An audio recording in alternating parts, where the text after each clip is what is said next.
And for those of you that are in business and have dealt with some of these issues, please chime in because this is a very important topic that a lot of times I have to get across to business owners. And the topic is really stop selling to everyone, knowing who your real customers are.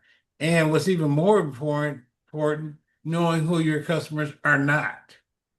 All right. So I'm going to go through a presentation tonight that's just going to break down how we work with you to do that. Then I'm going to show you one of the tools that I have not sent you yet that's going to help you figure out how to make this happen. So ask me any questions uh, as I go through this, and let me know if you have any questions. All right, let's go over here. And normally, when I talk to people about their marketing, they do this spray and pray. They just send it out everywhere. Now, because social media is kind of free, it's really not free if you're using it properly to advertise, but you can get your message out there for free. But you're just sending it out, spray and pray. Hope somebody sees my thing. Hope somebody sees it. Hope somebody sees it and then goes to my site. 1 second. And then I hope they buy my product. I mean, that's kind of the spray and pray kind of philosophy. That's not going to work today. It used to kind of work, but it's not going to work today. So a lot of times when people's praying and praying, they're sending out a lot of content, they're getting a lot of likes on Facebook, they're getting a lot of likes. So they feel they have a full pipeline of people that are interested in their product, but it's not really doing it. It's not converting. Most of their time is spent trying to keep that pipeline happy, and these people aren't purchasing. They're just in the pipeline. They like your comments, they like saying you, they're not buying. So you really have to focus on the ones that are gonna buy. But it does feel good. When you put something out there, you get a whole lot of likes. Where are you getting the right likes? And that's what I want to talk about this evening.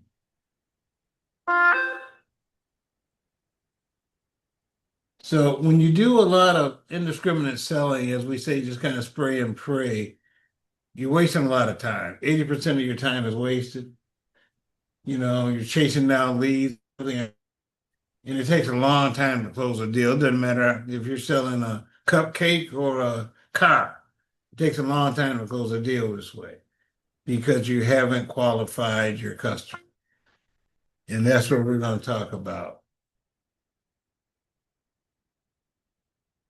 So a lot of times people feel they got more leads, that equals more sales. That's not true.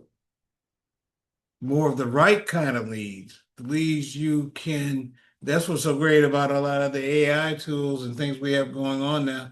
You can narrow focus your leads that you want now. Even with Facebook ads, you can almost tell it which size shoe you want them to wear, but you can get that tight with it.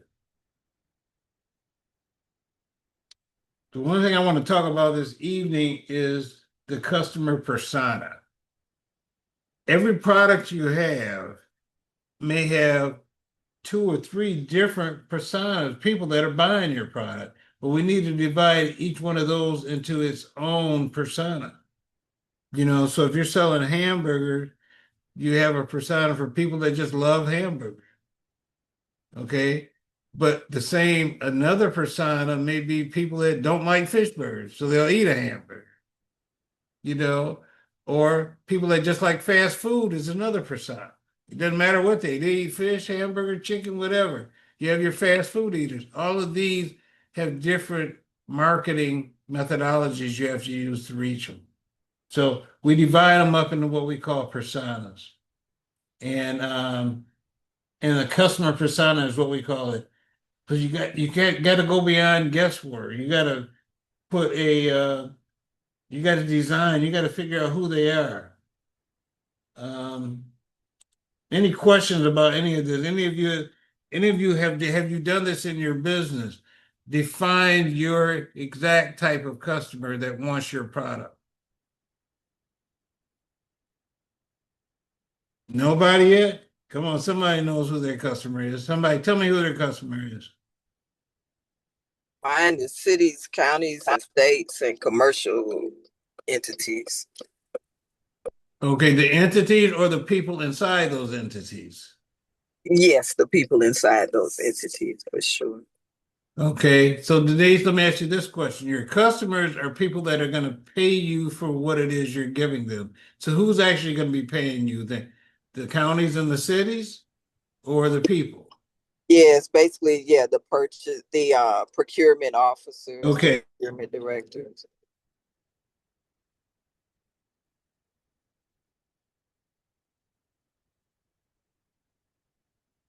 Can't hear you.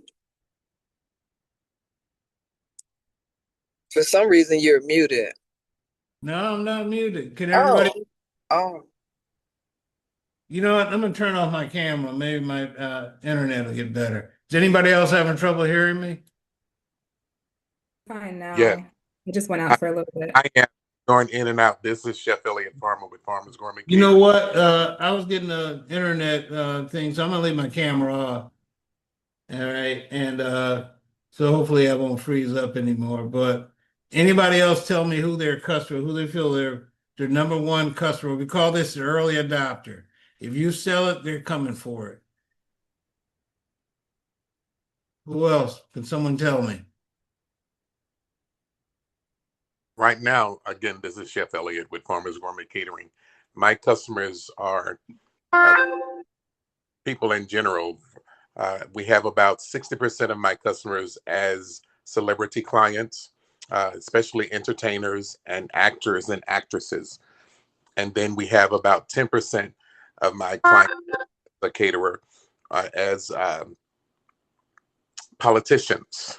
And then the remaining is Wow. our everyday people because we have a kitchen residency at one of the local Atlanta bars downtown. So let's take your first level of client. You said they're, actors or entertainment people. Yes, that is Why that. you? Why are they coming to Elliott for their catering needs? Why? It's more so for the past at least 10 years has been uh, referrals, or they're at events that we have catered, and they Okay. and they So want what to. are they? What are they really buying? They're buying the Elliott experience. And that's what we call that's what we call Okay. yes, Elliot's experience. That's exactly what we say. Okay. Well, that's what that I mean. And so you're trying. Your customer are people that are willing to pay for the Elliott Farmer experience.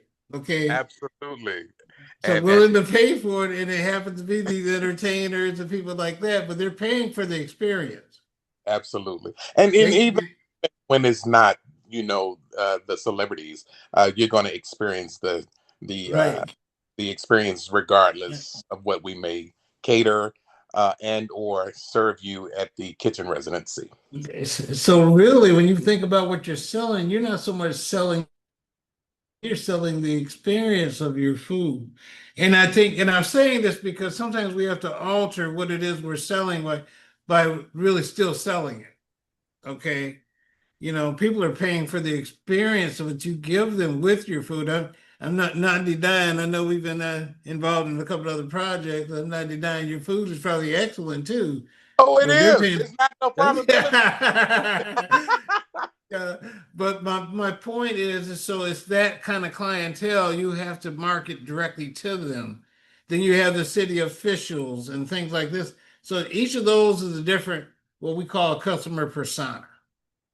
All Yes. right. And it's great that you have them divided up by percentages to your business. I want all you kind of hear that conversation because I want you may not be doing it now, but I want you to start. You went out again, Mark. I don't know if you can hear us or hear me, but you went out again. I can't hear you.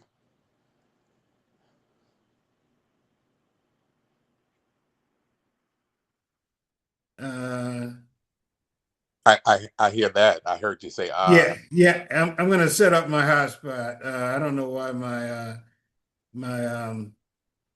my internet here at my facility is not. Hold on, I'm gonna fix that real quick here. Give me 1 second, people. I'll be right back. Okay.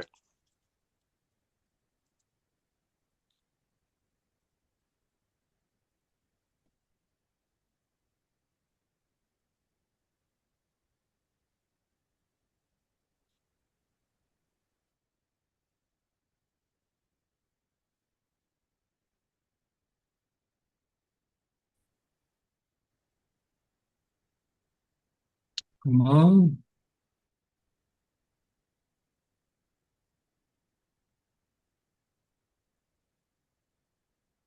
All right. Can you guys hear me? Yes. Hello, Yeah. hello, hello. Okay. I turned on my phone hotspot. I'm not sure what's happening here. But what we were kind of talking about with Elliot was that you really have to think about the three levels of your customers. And then when you develop your marketing strategies, you're going to develop a different one for each customer persona. So, so I have some tools here that I'm going to show you how to use, but I'm going to go through the rest of this presentation first. Am I still sharing? I'm not even sharing anymore, am I? Let's see here. Hold on.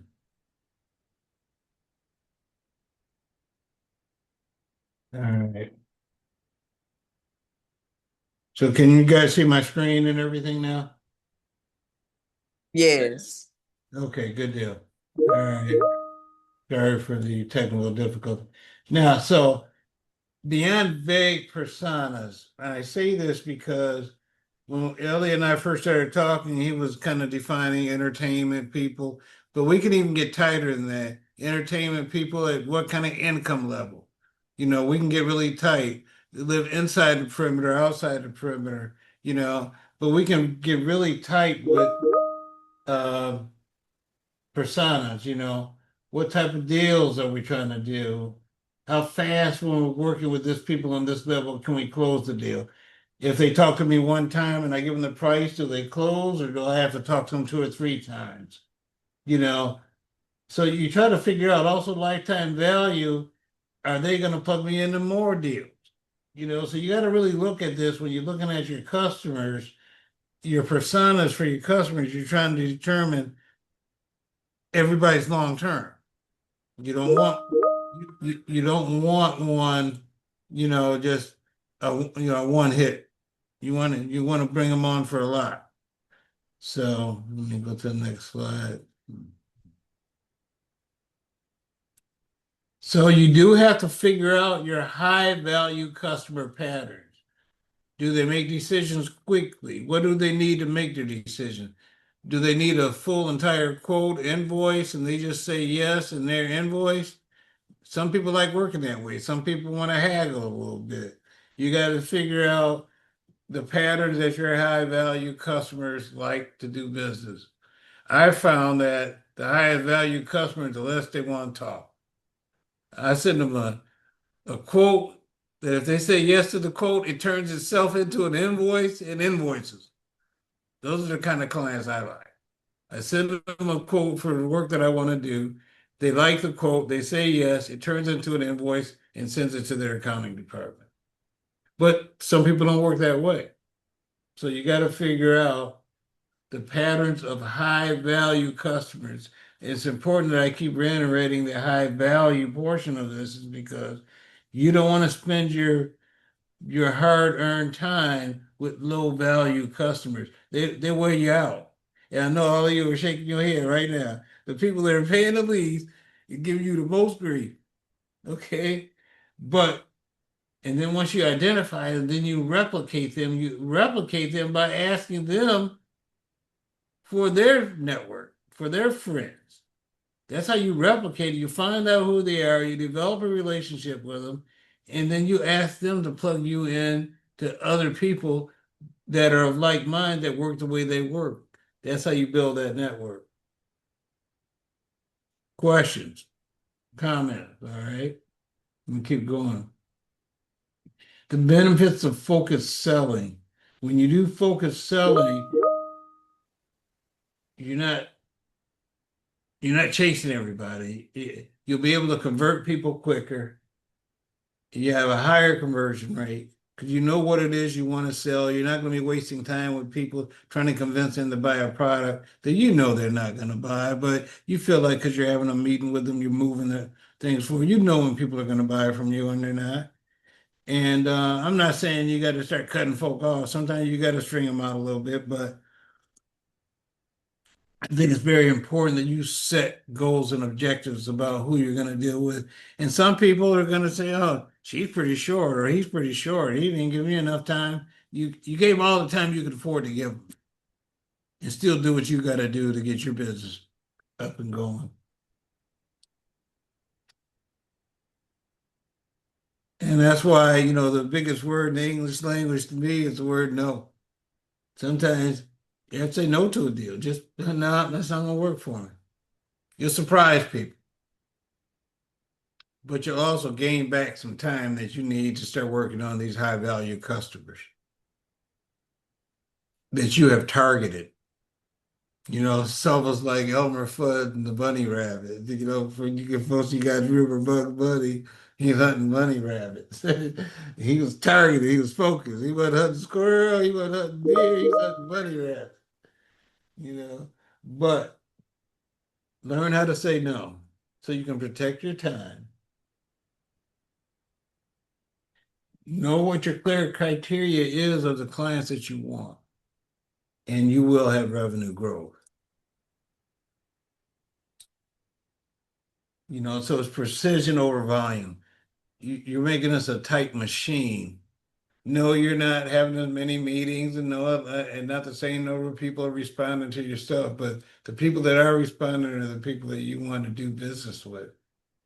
These are your potential customers.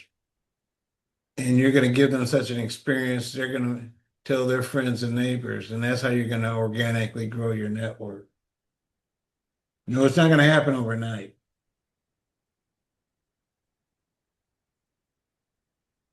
So the reverse customer persona, I like this. Define who you don't want. All of you got, who the clients that the kind of customers you don't want. It's the tire kickers or people that are asking for discounts before you even tell them what the price is. I had people call me and say, he's asked me to create a website for them. Ask me for the discount before I even tell them what the price is. So I know who I don't want. But you can make your best customers, you can replicate them if you understand the patterns that they use to make the decisions that they make on a daily basis or to buy your product and service. And I say you're disqualified, a lot of times people say, doing business with me, well, he can be kind of short. I just get to know pretty quickly, but I've learned it over time. And I don't have that kind of energy any longer. So a lot of times, and sometimes I say it a little too quick, like I didn't even think about it. I just say no. So I do need to, if somebody asks me a question, I probably do need to go, okay, 1,000, 2,000, 3,000. No. Instead of just going no right from the beginning. So I probably need some help with that. One of y'all may need to help me, but you got to understand how to say no. So I want you to learn how to target your customer. We're going to go through that here in a second with another tool that I have. But I want to hear from you first, some of the things that you've tried to do. And I want you to be very efficient on how you use the social media, how you use your voice, because you're not yelling to everyone. You're yelling to a particular group of people. It's almost like that dog whistle that people used to have. Little dog. Only certain people are going to be able to hear your voice. You don't want everybody trying to hear it. And it'll help you build a sustainable, growable business. All right. I think that's the last slide I have. I'm gonna stop sharing real quick. Any questions or comments about anything I just talked about? Any experience that you've had on trying to sell your products and services that you may be trying to modify or you're thinking different about it? I can't help you if you're not talking. All of you should be able to talk. So I just need to, yeah, this is go ahead, Elliot. Jeff Elliott again. Mhm. I didn't want to seem like I'm or appear to be that I'm the only one, but Well, hey, if you got something to say it. I mean, hey, so go I'm ahead. Let's see what you. talking. Like, so I'll give this. This actually happened. Uh, it initiated over the weekend and Hmm. sealed the deal today with the client. So I use social media probably 90% or more strictly for uh, trying to get clients, trying to win business, even my personal pages, whether that's Facebook or IG or whatever. Uh, I use it to try to gain clients. And this particular, because we travel uh, worldwide, uh, we reach out to whomever we see, wherever they are. If they show any type of need on social media that they need a chef, a caterer, uh, we reach out to them. And that was the Okay. pastor that put out on social media that they're having their annual, I think they call it their shepherd's ball, in just 2 weeks, 2.5 weeks. And this one is particularly in North Carolina, Greenville, North Carolina. And we've never met. We've only been friends on social media, maybe 2 months, if that. Uh, Wow. and I said, we can do it. He said that most of the food has been done, by his church members. This year, he wanted his church members because he's pastor of two churches. I think uh, it's a combination of several events, but climax in his pastoral anniversary. And we talked just, I think, Sunday night. I happened to be online. I said, I'm in the catering kitchen now. It was after 9 o'clock p.m. I said, if you want to jump on a call while I'm here, we can do that, which is past our business hours. He actually called me. We talked. Today is what, Tuesday? I sent him a contract and an invoice, and he signed the contracts and he paid his non-refundable deposit. Wow. Tell me this. Why do you think he made the decision that quickly? What was it about how you communicated with him? What about the experience made him easy for him to do business? I think the main thing is that I was accessible to him. Uh, uh, his time, when he had the time, well, he's a pastor, so his time Mhm. is precious. He's not as accessible as maybe the average client that I may have. Okay. Our accessibility. All right. Does anybody else, can they chime in and answer why they think he may have done business with Elliot? Come on now, yeah. Somebody. Why did that minister do business with Elliot? What are some of the other reasons? Well, what we So you, learned just the other Tuesday, I met his need. Yeah, well, that's not we're not that's good. Somebody else, I want somebody else to give me a reason why they would have done business with him. I saw somebody just went off mute. You go ahead, Nia. yeah, so you said he was following you for 2 months on social media? I think we've been friends maybe 2 months, if that. Yes, barely. Yeah. So he was able to see what you were able to provide to other people, and he got your buy-in, or you got his buy-in before he probably even knew you, just by seeing Right. what you had. Okay. Oh, I have no doubt that he did his due diligence and research Diligence. and research. Anyone else with another reason they think?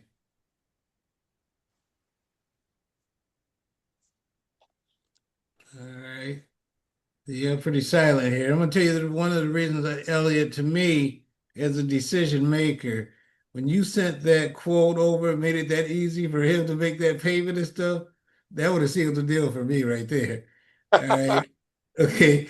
I mean, because the fact that, but the way you were so professional and how you delivered, you talked about it, you said, okay, this is what I can do, this is how much it is, boom, boom, boom.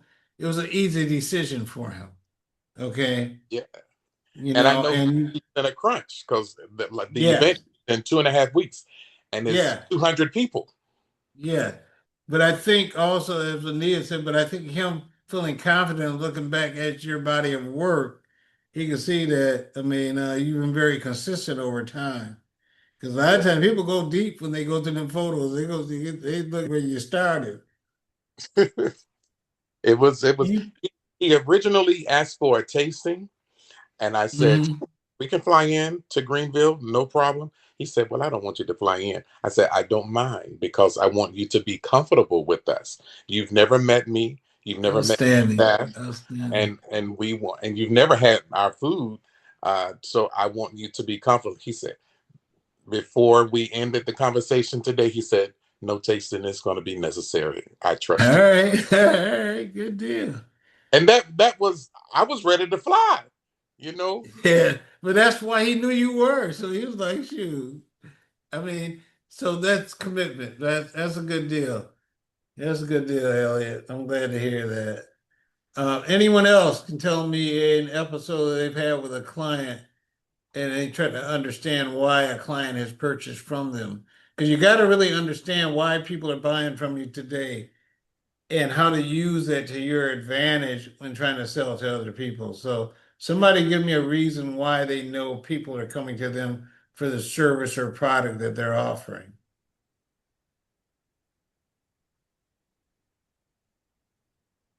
Do I have to just start calling on folks? Because I will do that. Okay. But I think all of you really need to be ready to start stepping up to say, we need to hear why you think someone's buying from you so we can make, if we need to help you correct it, this is the place to get it corrected.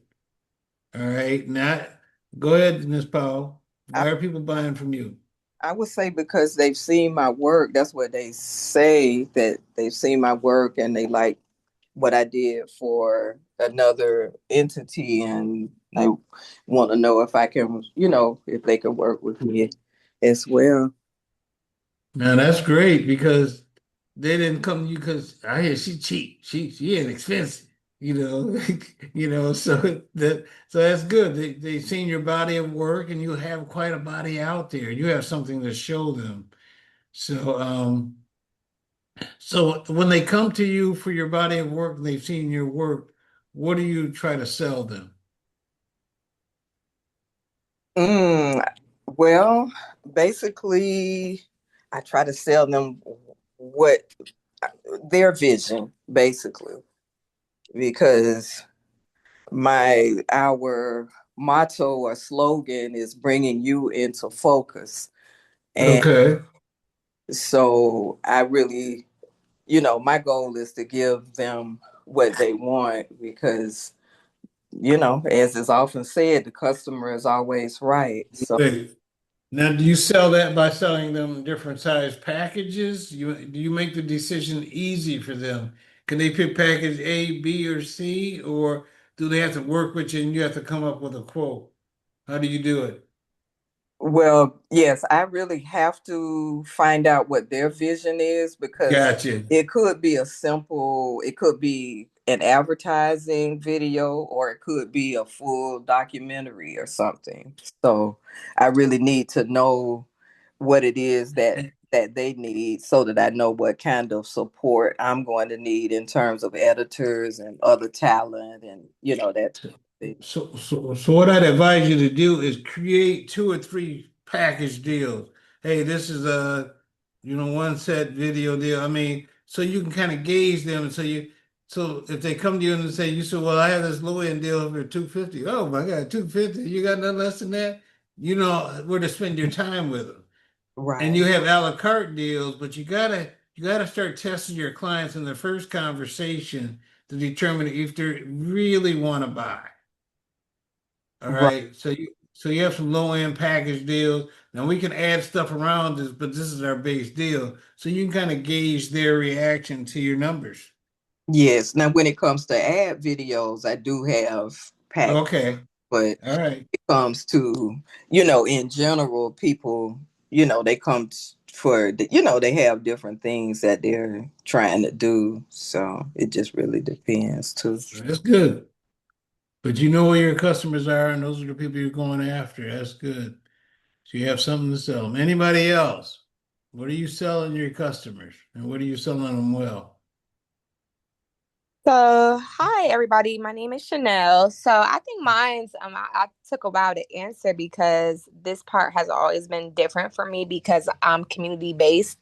So, I have programs for girls and women. Recently, for the programs for women, we started to do a membership model because we received so many testimonials over the years, but I was doing it for free, and you can't have a business not making any money. So that was such a hard thing for me to charge. But over the years, since 2021, we have done so many events, different community building things, really just getting them relational education and skills in a culturally competent way. So it touches the woman. And then in turn, we have a youth program that pretty much teaches that same relational leadership. So I'm not selling to the children, but I sell to maybe like the government, I guess, grants. So I'm trying to figure that out. Like who wants. Well, that's good. You're selling to both. I mean, you're selling to the funders that are willing to pay you to provide services to the children. Mm-hmm. Okay. So you're Mm-hmm. selling to the governmental agencies, the community agencies, and the parents sometimes of some of these children that want to put their kid. So you're selling to the people that want you to affect the children. So you're right. You're not selling to the children, but you're selling to those funders. And so a lot of times these funders need to hear what are some of the outcomes of some of the work you've done in other communities and things like that. So it's a different message. But Mm-hmm. but I can help you with that though. So your funders are who you're selling to, and you got to know what the funders are looking for. They're looking for, if I That's give the her hard this, part because they don't huh, really. It's like mentorship. So like the students, they're getting the relational and leadership skills to be able to navigate relationships in a healthy way. It's all good. They're transforming, but just because they said, this changed my life, like you said, it's a different message with funders yeah, because it's business, and that has been so yeah. hard. That's been so hard. Well, there's a way around that. I Okay. spent a number of years in nonprofit development. It's telling the right story for the funder, and a lot of times Mm, people get that story confused with the story for the children, the people they're serving. In your case, mm-hmm. it's children, and it's two different entire mess. You have to give the right message to get the people you're trying to serve to come to you, but you have to deliver a different message to the people that are paying you to service the Mm-hmm. people. Those Mm-hmm. two different messages. Sometimes it's almost like two different websites, you It know. is because I Yeah, have it to be is. political with them, and then I Yeah, have to be like myself and yeah. accessible So, to the youth. yeah, Yeah. and that's why those are two different customer personas. That's exactly what we're Mm-hmm. talking about this evening. And Okay. we have to define those two and then develop where do those two live? Where are the Mm-hmm. places where the organizations live? Do they live on LinkedIn? Where do the community organizations live? You have to figure that out, but we can talk about that. You Okay. guys are almost ready for coaching. So, but these are the kind of questions your coaches are going to be asking you that you're going to want to be able to answer. I kind of know who my customer is, but you don't have to know exact. Our job is to help you figure out exactly who they are. But you did a good job. You described them. Someone else. All right. I am going to share my screen again.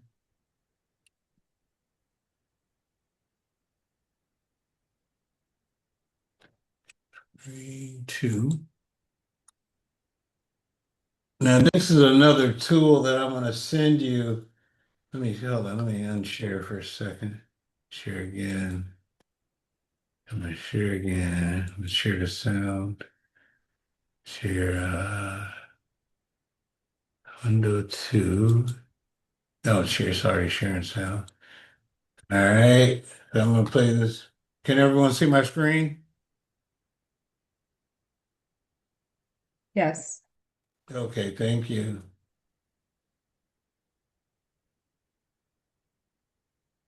Oh, I gotta publish it. Sorry.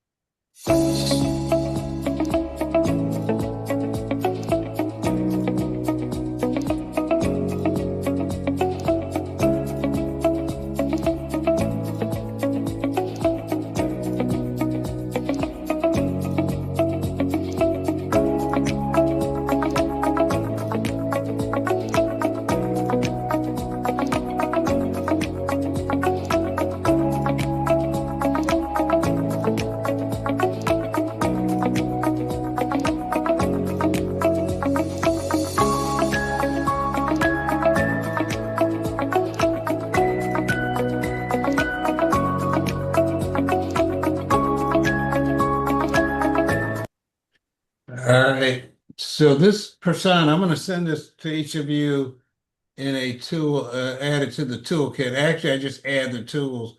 So we'll talk about that toolkit in a minute. But what I want you to do with this thing, I want you to create a persona for each one of your personas. You know, the phone number, this is your business phone number. So you give this persona a name, call it whatever, chocolate chip cookie person or whatever. Click the age. It may be young people, click all of them. Education level that you know of. Are you really looking at college graduates? Associates? But education level is very important about how you craft your messages a lot of times. And there may be a particular industry. You don't have to check stuff in here, but maybe they're in the healthcare industry. Maybe your product is for the healthcare industry or consulting or food and beverage. What size of the company do they work for? Are they working for a big company, a small company? Are they self-employed? You have to know all of it. So all of it shows what kind of time they have. Do they have a job title? All right.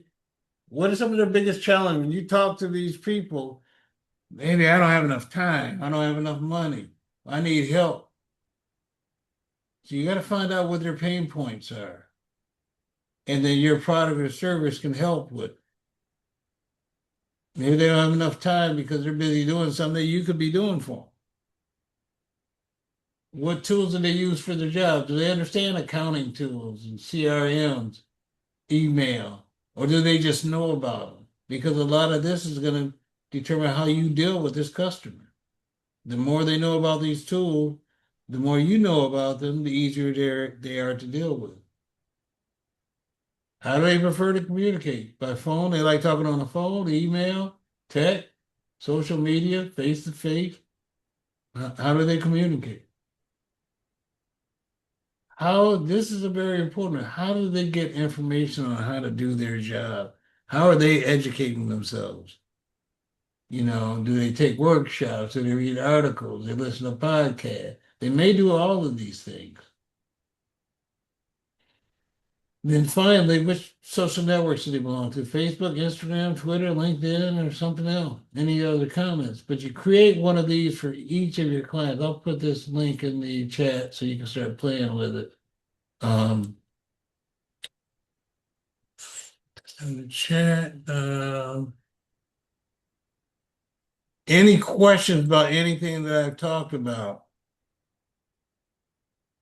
I'm putting the job form in the chat and you can click on it. I'm also going to send it to you. Does everybody understand the rationale or the reason why I feel this is such an important aspect of marketing your business?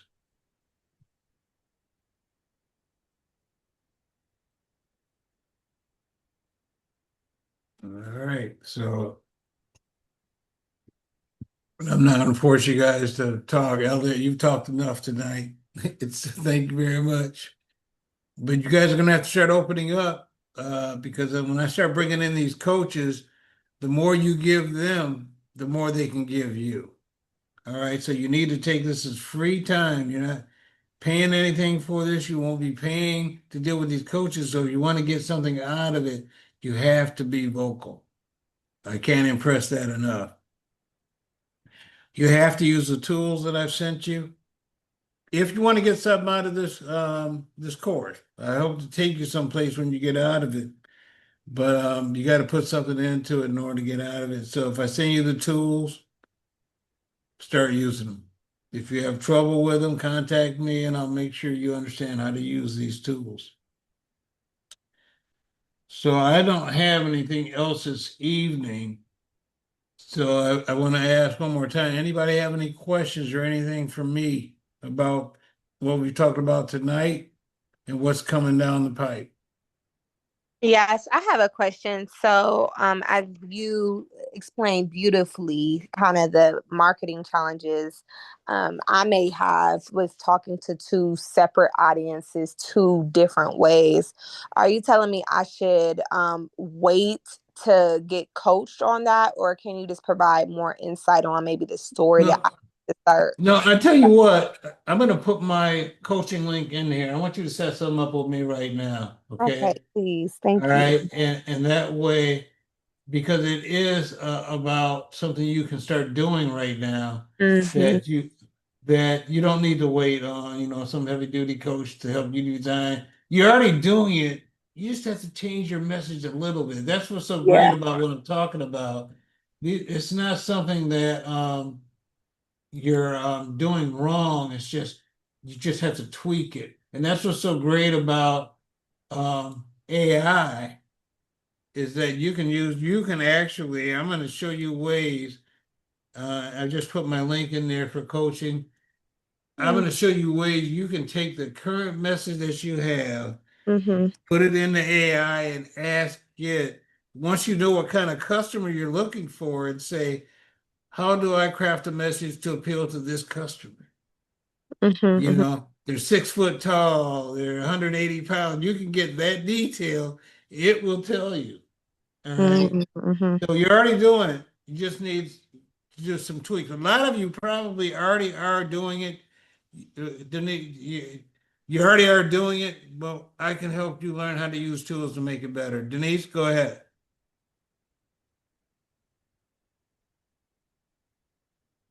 Denise, you had your hands raised?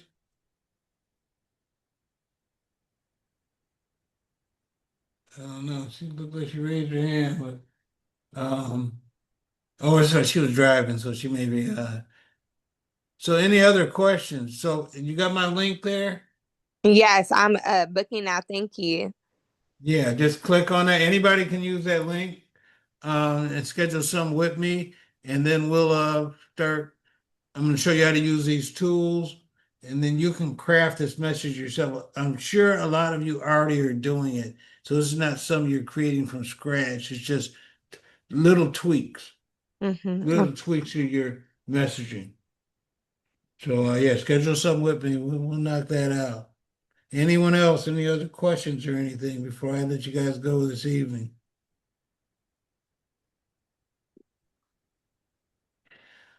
All right. Well, thank you, Mr. Farmer and Ms. Jack, for your contribution this evening, and Ms. Powell as well. Hopefully, I can get a lot of you others talking and sharing with us in subsequent classes. I think we got about 4 or 5 more sessions, so hopefully you'll open up. Especially, I haven't really forced you yet, but when I start bringing in these other coaches, I'm going to ask you guys to start pitching your businesses to them. And they're the ones that can help you get funding and things like that. So be ready. So if Yes. you don't have it, you had one more comment? No, I was saying yes, sir. All right. Okay, good deal. Well, hopefully all of you agree with Ms. Jack saying yes, sir. And we will get together again next Tuesday, and I'm going to send you out. I'm really trying to take you into how to really use AI um, to implement some of the things we've talked about. So I may bring in an AI person in next week. So, but anyways, I'll talk to you guys later. Send me an email. Click on the link there if you want to schedule something with me. But it's in every message I've ever sent to any of you. You can click on the link and schedule coaching with me. So everyone have a good evening. and I'll talk to you later. Thank you.